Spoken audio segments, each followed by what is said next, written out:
ನೋಡಿ ಪ್ರತಿಯೊಬ್ರು ಮನಸ್ಸು ಮನೆ ದೇಶ ಎಲ್ಲ ಚೇಂಜ್ ಆಗುತ್ತೆ. ಈ ಕಂಟೆಂಟು ಕನ್ನಡ ಮೂವಿ, ಕನ್ನಡ ಸಿನಿಮಾದಲ್ಲಿ ಈ ತರ ಬಂದಿರೋದು ಫಸ್ಟ್ ಕಂಟೆಂಟು ಏನಿದೆ ಹಂಗೆ ಅಚ್ಚಾಗಿ ತೋರಿಸವ್ರೆ. ಪ್ರತಿಯೊಬ್ರು ಫ್ಯಾಮಿಲಿ ಸಮೇತ ಮನೇಲಿ ಕುತ್ಕೊಂಡು ಇನ್ಸ್ಟಾಗ್ರಾಮ್ ಸ್ಕ್ರೋಲ್ ಮಾಡೋದಲ್ಲ, ಮೋಜು ಯೂಟ್ಯೂಬ್ ನೋಡೋದಲ್ಲ, ಬರೀ ಒಂದ್ಸಲ ಭೀಮಾ ಮೂವಿ ನೋಡ್ರಿ. ನಿಮ್ ಜೊತೆಲಿರೋ ಫ್ರೆಂಡ್ಸನ್ನ ಹಾಳಾಗೋಕ್ಕೆ ಬಿಡ್ಬೇಡ್ರಿ.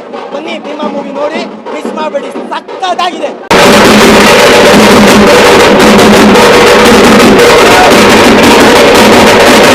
ಸೂಪರ್ ಆಗಿ ತುಂಬಾ ಚೆನ್ನಾಗಿದೆ ಮೂವಿ, ಚೆನ್ನಾಗಿ ಬಂದಿದೆ.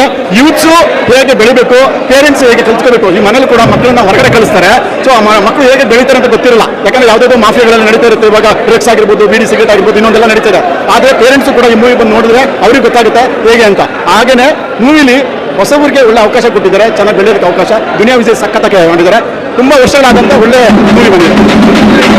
ಲೋ ಜುಟ್ಟು, ನೀನ್ ಬಾ ಅಂದ್ರೆ ಬರ್ತೀನೋ ಇಲ್ಲ ಗೊತ್ತಿಲ್ಲ, ಆದ್ರೆ ಹೆಂಗ್ ಬರ್ತೀಯ ಅಂದ್ರೆ ನೀನ್ ನಮ್ಮ ನನಗೂ ಬಂದೇ ಬರ್ತೀನಿ.